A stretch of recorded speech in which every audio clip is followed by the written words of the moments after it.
দলের সাবেক একজন নেতা, সাবেক সভাপতি এবং একই সাথে ঢাকা জেলা যুব দলের একজন নেতা, তিনি সেখানে প্রবেশ করেছেন এবং একই সাথে শাখা ছাত্র দলের যিনি আহ্বায়ক তিনি এবং বিএনপিপন্থী দুইজন শিক্ষক ঢুকে সেখানে নির্বাচন কমিশনার অফিসে ঢুকে ডিসকাস করেছেন।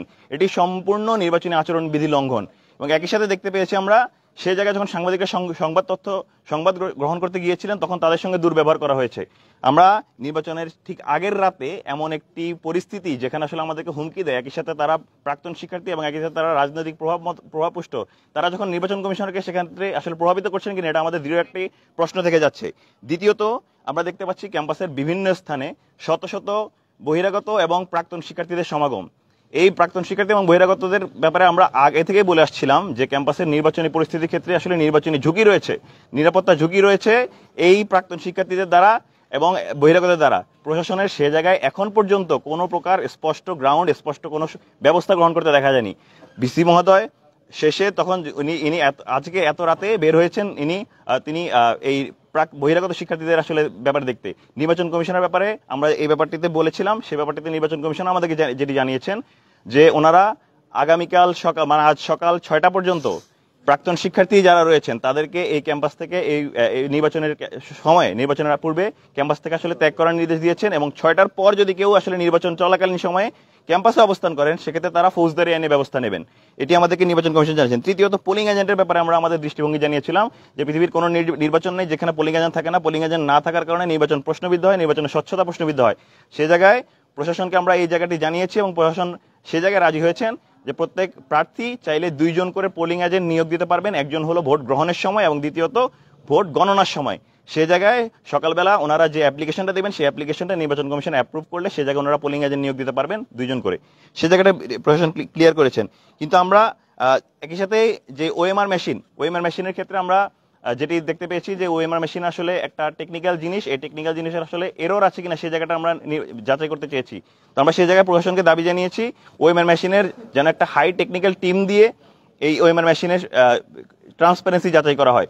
ওভারঅল যে পরিস্থিতি আপনারা দেখতে পাচ্ছেন এবং একই সাথে সর্বশেষ ডোপ টেস্টের ব্যাপারে প্রশাসন আমাদেরকে কোনো সদুত্তর দিতে পারেনি। ডোপ টেস্ট গতকাল করা হয়েছিল, আজকে পর্যন্ত করা হচ্ছে। ডোপ টেস্টে কারা অংশগ্রহণ করেনি সে তথ্য নির্বাচন কমিশনের কাছে নেই এবং এর সাথে কারা কারা এই ডোপ টেস্টে পজিটিভ এসেছে, নেগেটিভ এসেছে সেই তথ্য নেই।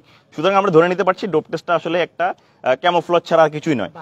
সব মিলিয়ে আমরা যেটা দেখতে পাচ্ছি নির্বাচনের একটি আগের রাতে এমন একটি পরিবেশ যেখানে আসলে বহিরাগতরা ক্যাম্পাসে অবস্থান করছে, প্রাক্তন শিক্ষার্থীরা এসে নির্বাচন কমিশনের ভেতরে সরাসরি ঢুকে যাচ্ছে, তারা সাংবাদিকদের ধমকাধমকি করছে। সেই জায়গায় আমরা স্পষ্টভাবে বলতে চাই যে আসলে নির্বাচন ষড়যন্ত্রের মধ্যে চলছে এবং নির্বাচন একটা জাকসু নির্বাচন চরম হুমকির মধ্যে রয়েছে। আমরা স্পষ্ট ভাষায় আমাদের জায়গা থেকে বার্তা দিয়েছি এবং আপনাদের মাধ্যমে বার্তা দিতে চাই 33 বছর পর জাহাঙ্গীরনগর বিশ্ববিদ্যালয়ে যে নির্বাচন অনুষ্ঠিত হতে যাচ্ছে সেই নির্বাচনকে বাধাগ্রস্ত করতে কোনো শক্তি পারবে না। এই ক্যাম্পাসের শিক্ষার্থীরা তাদের ন্যায্য অধিকার দিতে চায়, তারা চায় ভোট দিতে, তারা কাকে ভোট দিবে সেটা তারা নির্ধারণ করবে। নির্বাচন কমিশনের কাজ স্বচ্ছতা নিশ্চিত করা, সুষ্ঠু লেভেল প্লেইং ফিল্ড করা।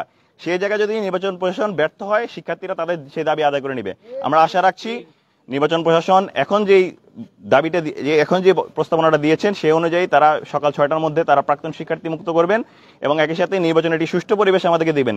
শেষমেশ আমরা কোনোভাবে অপ্রীতিকর কোনো ঘটনা, হাসিনা আমলের যেই নির্বাচন স্ট্র্যাটেজি ছিল, নির্বাচন স্ট্রাকচার ছিল, সেই নির্বাচন স্ট্রাকচারের কোনো প্রকার রিফ্লেকশন আমরা আগামীকাল পাবো না এবং একটা সুন্দর নির্বাচনের মাধ্যমে শিক্ষার্থীরাই বেছে নেবে তাদেরকে পরবর্তীতে কারা তাদের প্রতিনিধি হবে, তাদের হয়ে কাজ করবে। আমরা এই আশাবাদ ব্যক্ত করছি এবং দৃঢ়ভাবে বলে যাচ্ছি কোনো প্রকার ষড়যন্ত্র আমরা এই জায়গা থেকে সহ্য করবো না। সবাইকে অসংখ্য ধন্যবাদ। জি, প্রশ্ন ক্লিয়ার করবেন যে ভোট গণনার ব্যাপারে বলা হচ্ছিল যে আসলে কোন প্রক্রিয়া ভোট গণনা হবে, বিভিন্ন প্যানেল থেকেও বলা হচ্ছে যে ওএমআরে বা হাতে, এই ব্যাপারে হচ্ছে আপনাদের কোনো আছে কিনা? জি, নির্বাচন কমিশনার থেকে বলা হচ্ছে ওনারা 2টি পন্থায় আসলে ভোট গণনা করতে চান, প্রথমত ম্যানুয়াল এবং দ্বিতীয়ত ওনারা ওএমআর মেশিনের মাধ্যমে। সেক্ষেত্রে ম্যানুয়ালের ব্যাপারে আমাদের কোনো আপত্তি নেই, কিন্তু ওএমআর মেশিনে যদি করা হয় সেক্ষেত্রে ওএমআর মেশিনের মধ্যে আসলে টেকনিক্যাল কোনো এরর রয়েছে কিনা, টেকনিক্যাল কোনো ফল্ট রয়েছে কিনা কিংবা কোনো প্রকার আসলে ম্যানিপুলেশন রয়েছে কিনা সেটি আমরা আসলে একটি টেকনোলজিক্যাল টিম দিয়ে আমরা আসলে যাচাই করতে চাই এবং আমরা প্রশাসনকে সেই দাবি জানিয়েছি। আশা করছি প্রশাসন সকালের মধ্যে সেই ব্যবস্থাটা করে দেবেন। জি, থ্যাংক ইউ ভেরি মাচ। আর কোনো প্রশ্ন থাকলে আসতে পারে।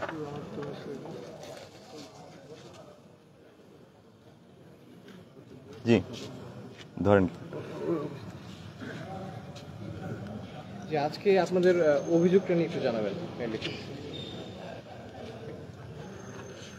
দেখুন, মূলত বিশ্ববিদ্যালয় আগামীকাল 11 সেপ্টেম্বর নির্বাচন অনুষ্ঠিত হতে যাচ্ছিল। এটা আসলে সবার জন্য উৎসব মুখর পরিবেশ, একটি নির্বাচনী আমেজের পরিবেশ।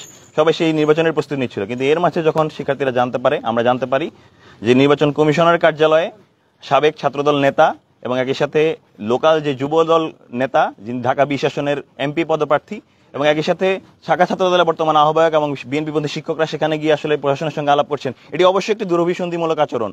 নির্বাচনের আগের রাতটা কত ক্রুশাল সেটা আমরা বিগত হাসিনা সরকারের আমল থেকে দেখতে পেয়েছি।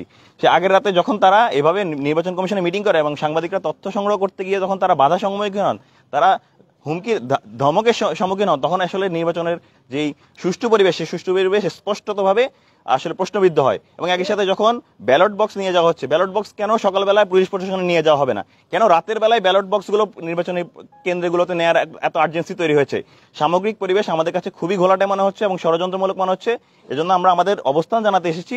বাকি যে অবস্থানগুলো আমরা আমাদের নিজস্ব হলে ফিরে যাব, সকালবেলা নির্বাচনের অংশ নিতে আসবো। আমরা আমাদের অবস্থানগুলো জানিয়ে গেছি। আমরা সাংবাদিক ভাইদের প্রতি আহ্বান রাখবো, ওনারা যেন সংবাদ সংগ্রহের ক্ষেত্রে চোখ কান খোলা রাখেন এবং সুষ্ঠু নির্বাচন বাস্তবায়নের ক্ষেত্রে ওনারা তাদের সংবাদ দিয়ে আমাদেরকে সহায়তা করেন। ধন্যবাদ। জি, থ্যাংক ইউ ভেরি মাচ। আশা করি